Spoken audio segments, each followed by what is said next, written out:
आज एक बार फिर आपके सामने मुखातिब हूँ।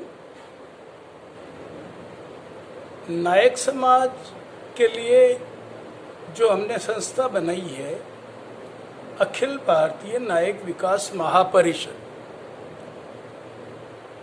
ये संस्था पूरे भारत में काम कर रही है।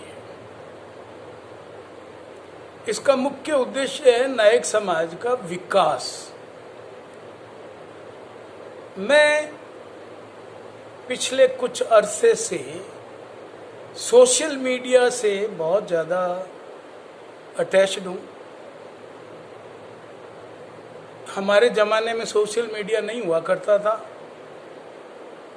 अभी सोशल मीडिया है और समाज को विकास के लिए सोशल मीडिया का भरपूर फायदा उठाना चाहिए। कोरोना काल चल रहा है,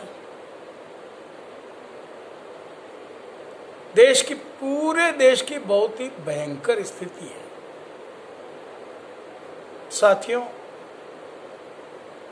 मैं भंवरलाल नायक जोधपुर का निवासी हूँ और मैं ऐसे क्षेत्र में रहता हूँ जहाँ पे नायक समाज का बाहुल्य है।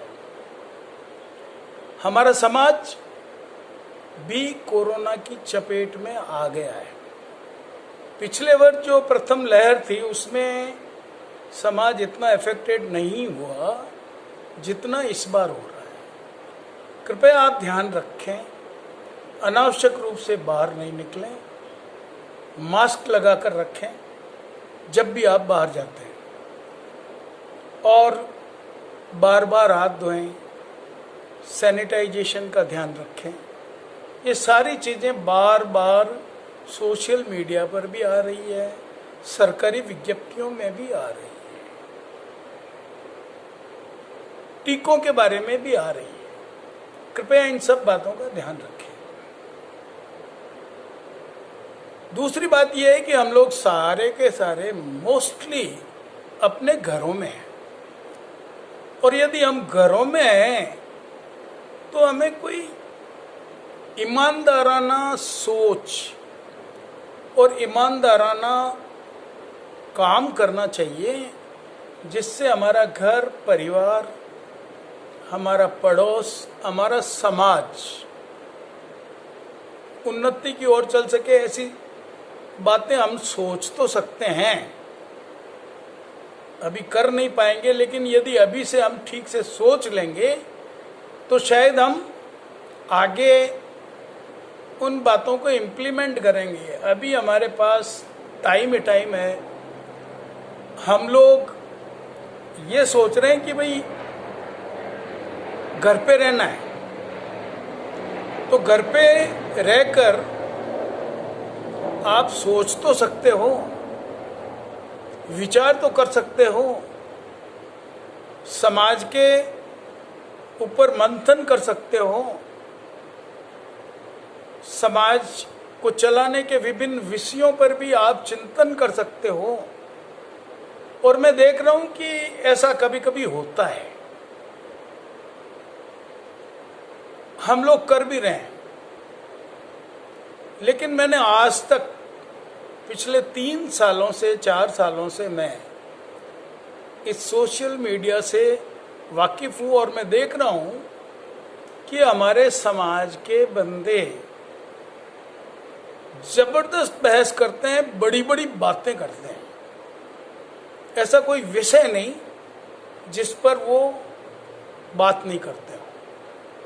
विश्व स्तर की बात करते हैं, राजनीतिक बात करते हैं, और भी पता नहीं धार्मिक बातें तो इतनी बहस कर चले जाते हैं कि बियॉन्ड आवर कैपेसिटी, हम उसके योग्य नहीं है। फिर भी हम पता नहीं क्या क्या, हिंदू, मुसलमान, बौद्ध, क्या क्या करके हम एक दूसरे को गालियां दे रहे हैं। साथियों, आप कुछ नहीं कर सकते। ये जितने भी वाद चल रहे हैं, ये वाद राजनीतिक है, ये मनुष्य को जीवन को सुधारने के लिए नहीं है। मानवता एक ऐसी चीज है जो कि राजनीति में होनी चाहिए, लेकिन अभी राजनीति में नाम तो है धर्म का, नाम है मानवता का, लेकिन राजनीति अभी एक दूसरे को लड़ाने, भिड़ाने, मरवाने का काम कर रही है। नायक समाज बहुत ही पिछड़ा हुआ, बहुत ही वंचित समाज है। इस समाज को खुद को अपने बारे में सोचना चाहिए, बजाय इसके कि हम कहाँ जा रहे हैं। हम अपना विकास तभी कर सकेंगे जब हम भारतीय संविधान के प्रति जागरूक होकर, उस संविधान ने हमें क्या दिया है उसके प्रति जागरूक होकर हमें आगे बढ़ना है। नायक समाज को कोई भी धर्म, कोई भी वाद, कोई भी विवाद आगे नहीं बढ़ाएगा। कोई भी देश चलता है तो वो किसी कानून के माध्यम से चलता है, और कानून है वो देश का संविधान है, वही हमारे हर समस्या का हल करने का एकमात्र जरिया है। यदि हमें हमारे संविधान का ही ध्यान नहीं है और हम इधर उधर हाथ पांव मार रहे हैं, फालतू की धार्मिक, राजनीतिक और पार्टियों की बहस कर रहे हैं, तो मान लीजिए कि हम जीरो हैं और हम अपना उद्धार नहीं कर पाएंगे। साथियों, अगर संविधान का आपको नहीं पता तो आप पता करो। नायक समाज वंचित है हर दृष्टि से, एजुकेशन, आर्थिक स्थिति, सामाजिक स्थिति, आपको लोग अलग दृष्टि से देखते हैं।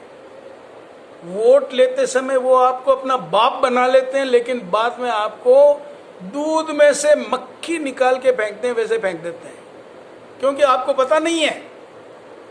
लोगों को आपके बारे में ज्यादा पता है कि आप क्या हो, तो हमें खुद को भी पता होना चाहिए कि हम क्या हैं। तो साथियों, ये संविधान भी ऐसा है जो परिवर्तनशील है, इसमें संशोधन हो सकते हैं। तो आप मान के चलिए कि कोई भी सरकार, उल्टी सीधी सरकार आएगी, वो अपने मतलब से इस संविधान में उलटफेर भी कर सकती है और कर रही है। आपने देखा होगा सुप्रीम कोर्ट ने एक बहुत बड़ी धृष्टता की थी। उन्होंने SC/ST कानून में को भी लचीला बना दिया था। आरक्षण का मतलब दबे कुचले, शोषित, पीड़ित, सदियों से जो चले आ रहे हैं उनको आरक्षित करना, उनको ऊपर उठाने का काम, उसका अर्थ है आरक्षण। लेकिन आरक्षण कौन ले रहा है? और इस संविधान में 10% आरक्षण संसद पारित करती है और अशोक गहलोत उसको लागू करता है। बताओ, ये कांग्रेस और बीजेपी दोनों एक ही थैली के चट्टे बट्टे हैं या नहीं? मैं आपको ये पूछना चाहता हूं। कल के दिन इस तरह से इस आरक्षण की बंदरबांट हो रही है, हर वर्ग आरक्षण मांग रहा है, जबकि संवैधानिक आरक्षण उन लोगों के लिए है जो दबे कुचले, शोषित, पीड़ित, जिनको सदियों से कुचला गया है, उन लोगों के लिए संवैधानिक आरक्षण है। लेकिन आपको वो आरक्षण नहीं मिल रहा है और दूसरों को वो आरक्षण मिल रहा है। अनुसूचित जाति, जनजाति, OBC, ये जितने भी वर्ग संविधान में बने हुए हैं, इन वर्गों को आरक्षण मिला हुआ है, लेकिन वो आरक्षण कौन ले रहा है? 1-2% लोग ले रहे हैं, उनकी औलाद ले रही है। बाकी बस्तियां की बस्तियां जिनको आरक्षण मिलना चाहिए वो महरूम है, वंचित है। मैं आपको बताना चाह रहा हूं कि हम लोग पिछले 40 सालों से, 70 के दशक से हम लोग जनजाति अधिकार मांग रहे हैं। बहुत अच्छी बात है। हम जनजाति अधिकार संवैधानिक रूप से मांग रहे हैं। वैसे हम जनजाति हैं, हमें कोई रोक ही नहीं सकता ये कहने से, लेकिन हम संवैधानिक मांग कर रहे हैं।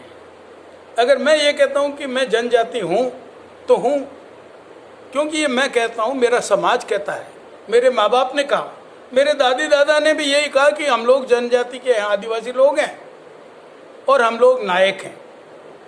अब संविधान ने हमें क्या कर दिया ये आप जानते हो, हम लड़ भी रहे हैं। इस संविधान का मतलब वर्तमान सरकार समाप्ति कर देगी। ये भारतीय जनता पार्टी की सरकार और जितने भी नायक इस पार्टी के सदस्य हैं, उनको मेरी खुली चुनौती है ये कि क्या आप इस सरकार के माध्यम से नायक जाति को जनजाति अधिकार दिलवा पाओगे? नहीं दे पाओगे। हर नेता आपके पक्ष में बोल रहा है वहां संसद में, लेकिन उसका नतीजा क्या हो रहा है? जीरो। हम लोग पिछले 20-25 साल से न्यायालय में जा रहे हैं, न्यायिक लड़ाई भी लड़ रहे हैं, हमने कई संगठन बना रखे हैं जनजाति अधिकार। क्या हुआ उसका? हम जहां थे वहीं हैं। हर व्यक्ति ये सोच रहा है कि मैंने शुरू किया है। मैं आपको ये कहना चाहता हूं कि मैं इंडियन एयरफोर्स में नौकरी कर रहा था 1971 में। उस समय मैं कुछ भी नहीं कर रहा था, लेकिन उससे पहले भी नायक जाति के लोग इस जनजाति की लड़ाई को आरंभ कर चुके थे। उनको समझ में आ गया था कि हमारा समाज पिछड़ा हुआ समाज है, हमारा समाज वंचित रह रहा है। हमें अगर हमारा जनजाति अधिकार मिलता तो हमारी बहुत सारी समस्याएं दूर हो जाती है। साथियों, हम लोग ऐसा नहीं कर पा रहे। उसका कारण यह है कि हम आपस में ही उलझ रहे हैं। धर्म, जाति, राजनीतिक पार्टियां, इन सब के बारे में छोड़ दो सोचना। अगर राजनीतिक बात सोचनी है तो ये सोचो कि हमारी खुद की राजनीति हो, हम किसी की पूंछ नहीं बने। हम जो कुछ भी हैं, अगर हम संगठित होते हैं तो हम किसी को जिता नहीं सकते तो हरा तो अवश्य सकते हैं। कल एक पढ़ा लिखा इंसान कह रहा था कि कांग्रेस ही आपको जनजाति अधिकार दिलवाएगी, अशोक गहलोत जी। अरे अशोक गहलोत जी मेरे मित्र हैं, अशोक गहलोत जी नहीं दिलवा पाएंगे आपको। अशोक गहलोत जी के तो बहुत सारे दबाव हैं उन पे। मीना और मीणा की बातें आप लोग कर रहे थे सोशल मीडिया में, अशोक गहलोत को मजबूर कर दिया उन्होंने कि वहां पर विधानसभा में ये बयान दे कि ये एक ही है। क्या हमारे में इतनी ताकत है क्या? हम केवल चमचागिरी कर सकते हैं, उनको मरोड़ नहीं सकते कांग्रेस वालों को? नहीं तो आपको क्यों नहीं अब तक मिलता?